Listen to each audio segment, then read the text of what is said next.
Will Jordan Poole finally live up to the hype this season and put the league on notice? I believe so, but we're going to talk about it next on Locked On Wizards.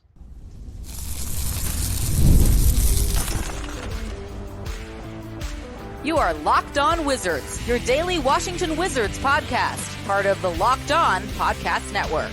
Your team every day.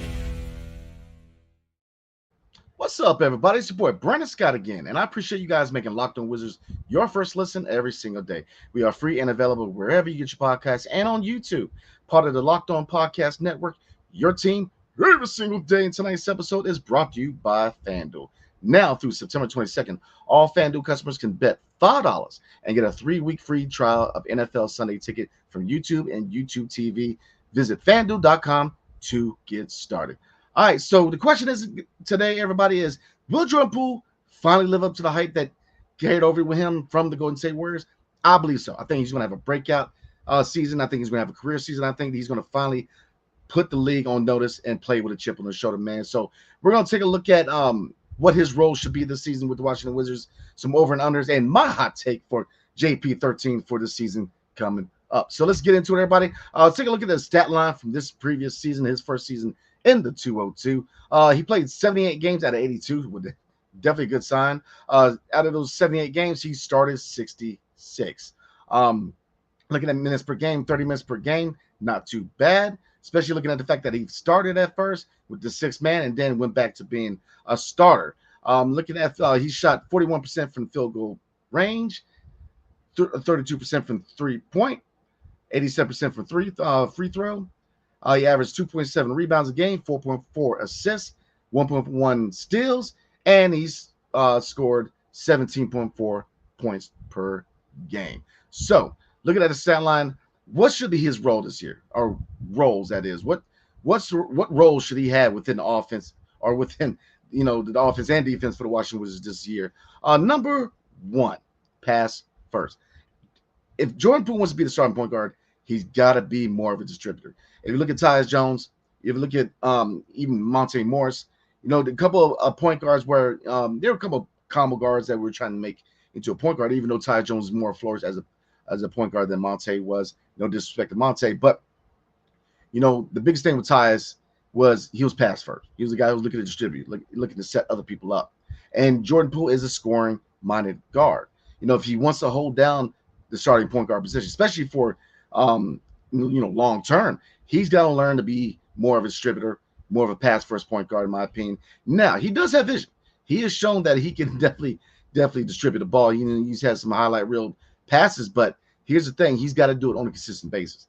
That is what separates starting point guards from just combo guards. He's got to be a distributor first if he wants to be the point guard of the future in DC.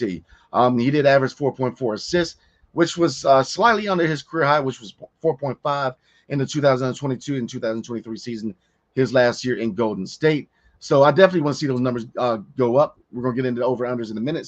But he's got to be more of a passer. Obviously, look, he's a score-minded guard. So he's definitely going to get his points.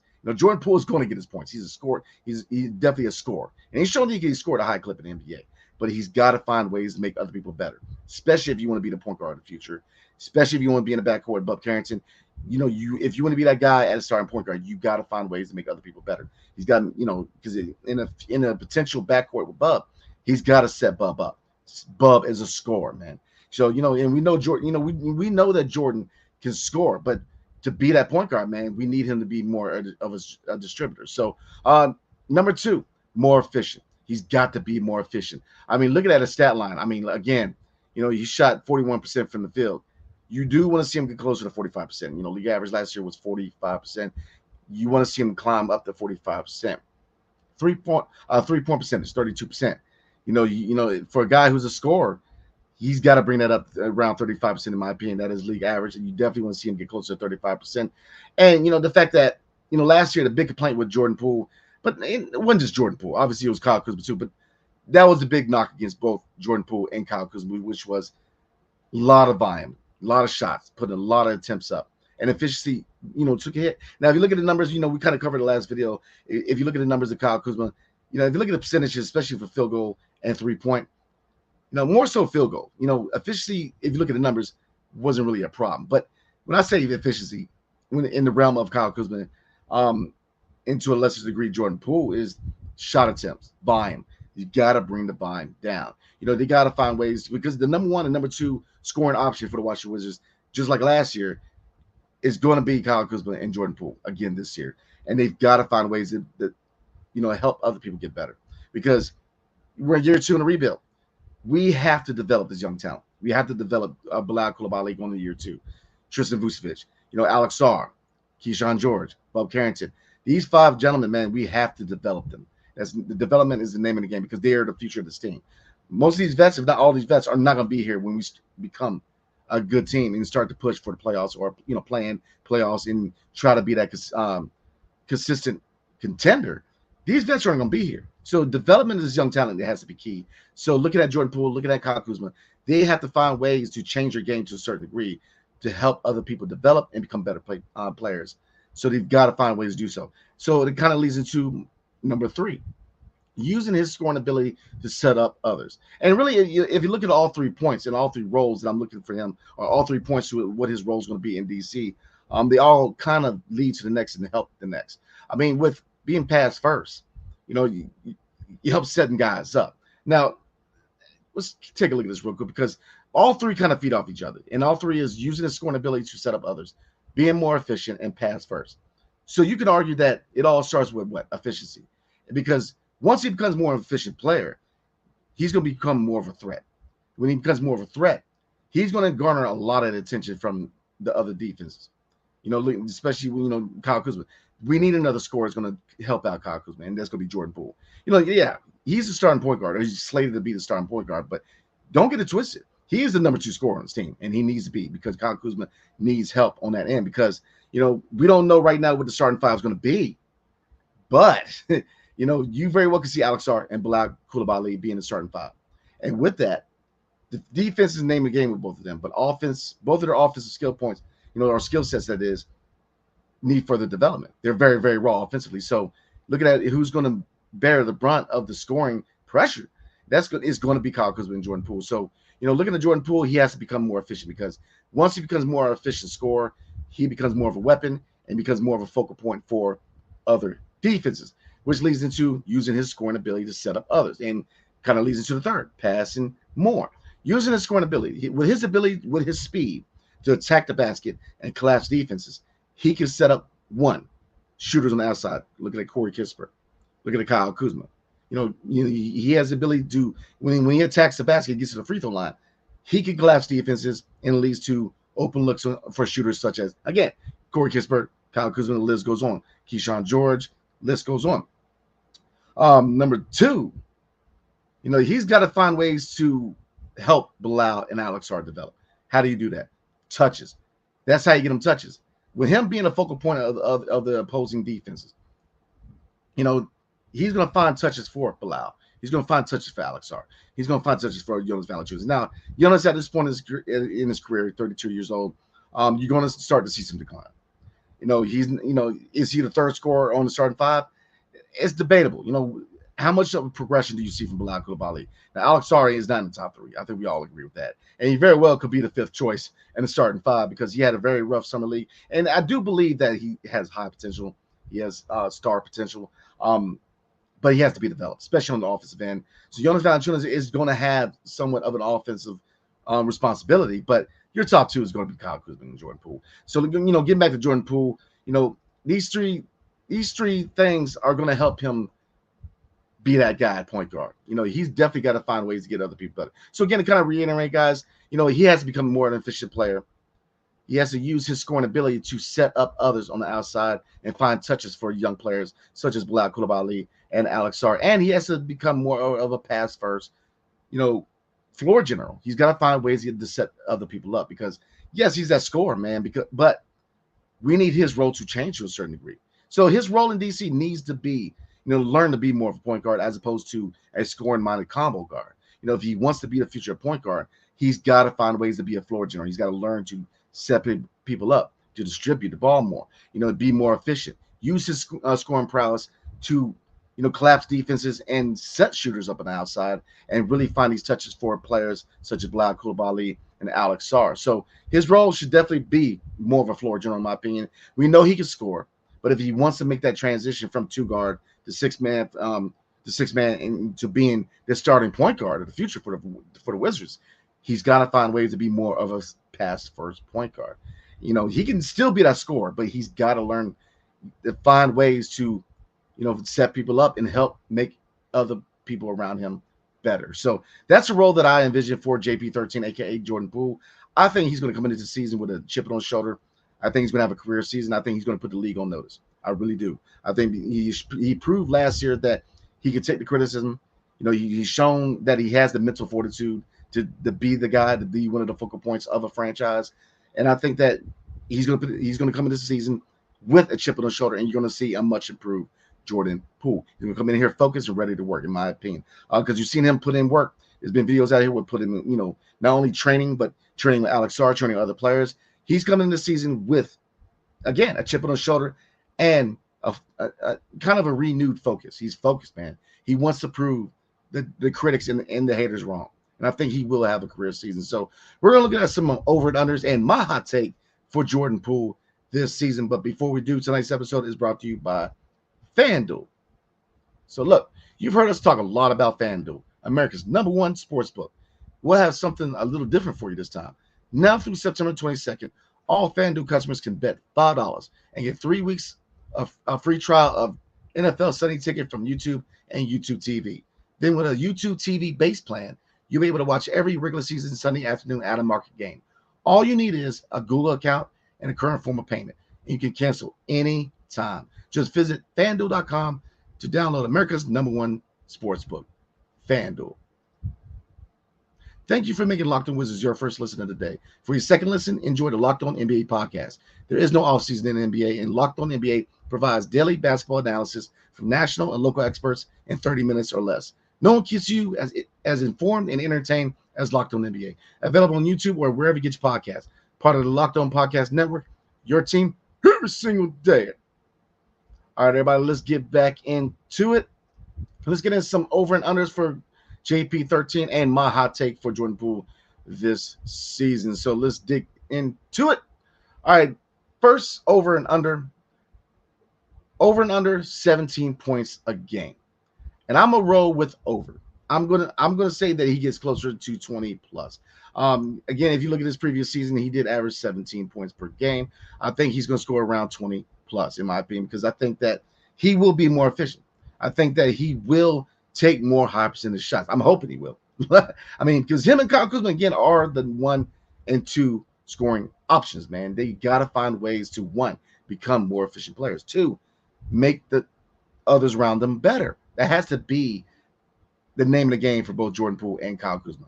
And, getting back to Jordan Poole, because we already went over Kyle Kuzma in the previous video. Going back to Jordan Poole, I think that he will be more of an efficient scorer because, with him kind of reverting to be more of a pass first point guard, Kyle Kuzma is going to take a lot of heat off him as far as defenses, man. Defense is going to focus on Kyle Kuzma a lot more, but he is definitely still the #2 scoring option. So he's got to find ways to become more efficient player, in my opinion, and I think he will. And I think that will lead to him averaging around 20 points per game plus, in my opinion. All right, field goal percentage, over or under 41% shooting. And I'm gonna go with over. I'm gonna say he gets closer to 43 to 45% shooting from field goal range. All right, 3-point shooting, over under 32% from 3. And this was a close one, man. But I'm gonna say over. I think he definitely shoots around 33, 34, maybe 35%. I think he will get slightly better because he did shoot 32%. So I'm gonna go with over.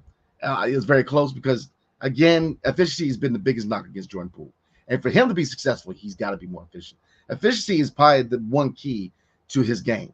That if he becomes a more efficient player, then he becomes a better passer, more of a better floor general.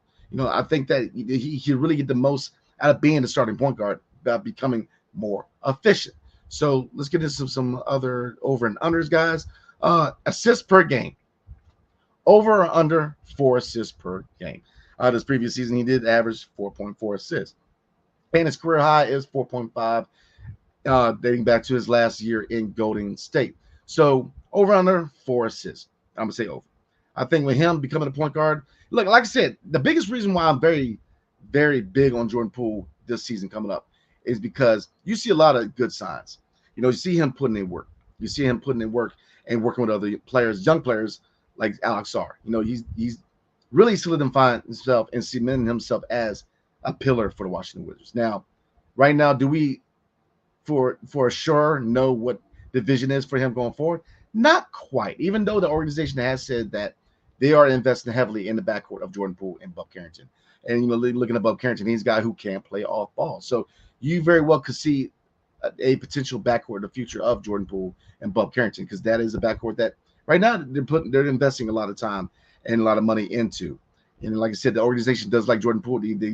They really hold him in a high esteem. They really like him, and for good reason, man. Because like I said, this previous season, did he struggle? Yeah, he struggled in the first half. You got demoted to 6-man, and he flourished. And then when Tyus Jones went down with an injury, he was able to step in and be that starting point guard. And we were number one in pace last year in the second half of the season. So it is proven that when Jordan Poole is, running the show, we're a faster team. We attack teams in transition. And I think that needs to be the goal this season coming up, because if you look at a lot of the personnel on this team, they can roll. Now, Jonas Valanciunas, can he still roll like that? That's one big question with a potential offense that wants to run faster. But Alex Sarr is a guy who he can get down the corner. Bub Carrington, no problems. Bilal, no problem. So this team is built to run. And I think that Jordan Poole, that's a big reason why he needs to be a point guard in the future, at least for the next 3 years, because he has the ability to push the pace and really get the most out of this roster. So like I said, you guys get in the comment section. Let me know what you guys are thinking with these over and unders. I went over in all of them. I think he's going to be a much better player this year. I think he's going to come into the season with a chip on his shoulder, a massive chip on his shoulder. He's going to have an attitude, man. He's ready to quiet critics down. He caught smoke from almost every major sports outlet, not only in the U.S., but around the world. And he proved that he's got the fortitude to deal with it. He's got the heart. He's got the cojones to deal with it. And I think that he is ready to have that breakout campaign in D.C. and solidify himself as one of the pillars of this team going forward. And like I said, timeline. We talked a lot about a timeline. Who's part of the timeline? It's really murky right now. You don't really know who's part of the timeline because, obviously all 5 draft picks under Will Dawkins is part of the timeline. You best believe that. But as far as the holdovers from Tommy, Denny's in Portland, Rui's in L.A., Johnny Davis very well could be on his way out. And, and then you have Corey Kispert. And right now, that is definitely something we're going to talk about this week. As a matter of fact, we're going to talk about it tomorrow. What is this, situation with Corey Kispert in D.C.?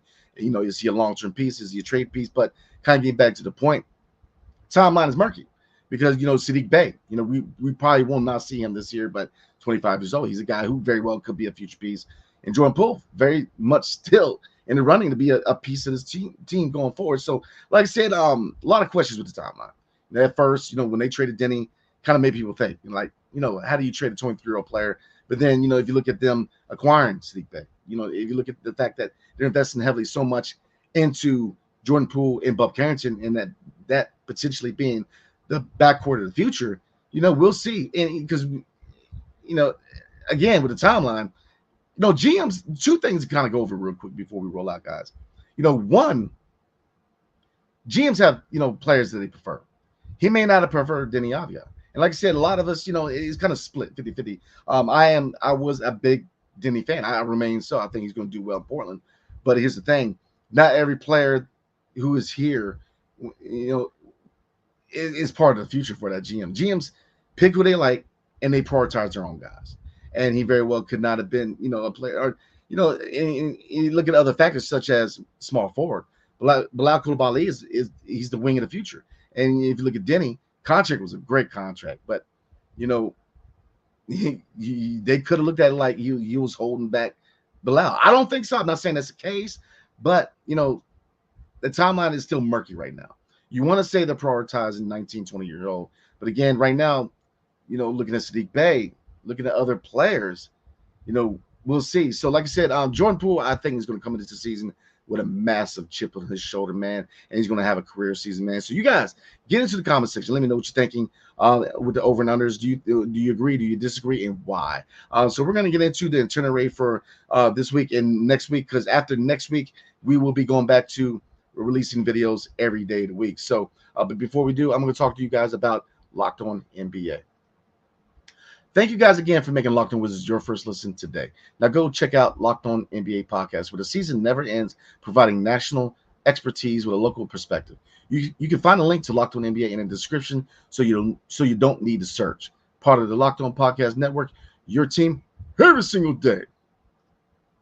All right, everybody, let's get into it. So, all right, before we roll out tonight, guys, I will not be doing a live video on Friday, so I will be releasing a video tomorrow night.